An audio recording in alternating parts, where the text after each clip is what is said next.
अस्सलाम वालेकुम स्टूडेंट्स, आज हम एक्सरसाइज 8 का क्वेश्चन नंबर 1 है। 4 options are given against each statement in circle the correct option कि हमें हर स्टेटमेंट के आगे 4 ऑप्शंस दी जाएंगी और हमने सर्कल करना है करेक्ट ऑप्शन को। एमसीक्यूज में ये आएंगे क्वेश्चन, बहुत इंपॉर्टेंट क्वेश्चन हैं। Which of the following expression is often related to inductive reasoning. अच्छा जी, इंडक्टिव रीजनिंग हमारे पास होता क्या है? सबसे पहले तो आपको ये पता होना चाहिए। इंडक्टिव रीजनिंग हमारे पास होता है, जैसे एग्जांपल ऑफ हमने पेंसिलिन की ली थी, बुक में एग्जांपल दी हुई है कि एक दफ़ा किसी ने पेंसिलिन लगाई, उनको एलर्जी होगी, नेक्स्ट टाइम फिर पेंसिलिन लगवाई तब दोबारा एलर्जी होगी। इट मीन्स उन्होंने ये कंक्लूजन ड्रॉ किया कि उनको पेंसिलिन से एलर्जी है। इसका मतलब है कि पास्ट एक्सपीरियंसेस से हमने एक रिजल्ट निकाला, कंक्लूजन निकाला, तो उसको हम बोलते हैं इंडक्टिव रीजनिंग। तो ये हमारे पास अब ऑप्शंस देख लेते हैं। Based on repeated experiments, yes, जैसे बार बार पेंसिलिन लगाई गई थी, तो ये हमारा ऑप्शन ए आ जाएगा। विच of the following sentences describe deductive reasoning. Deductive reasoning ये होती है कि पहले से जो मौजूद बिलीव्स होते हैं ना, उनको ट्रू मान लेना।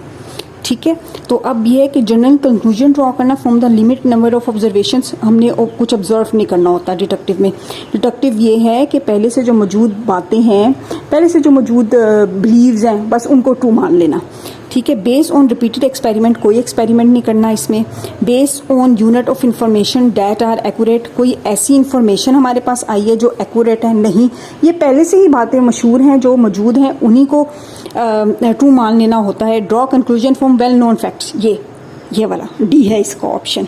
नेक्स्ट है विच of the following statement is true. In following statements में से कौन सी ट्रू है? The set of integers is finite, नहीं जी, सेट ऑफ इंटीजर्स ये होता है 0 +, -1 +, -2 एंड सो ऑन, तो ये फाइनाइट तो है नहीं, ये ख़त्म नहीं होता।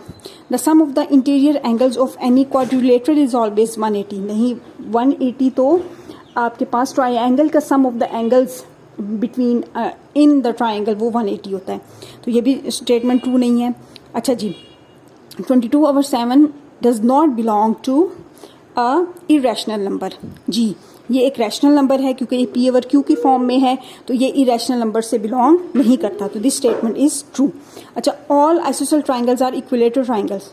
आइसोसेल ट्राइंगल्स में 2 साइड्स इक्वल होती हैं, इक्विलेटरल में तो सारी साइड्स इक्वल होती हैं, 3 की 3, तो इसलिए ये भी स्टेटमेंट ट्रू नहीं है।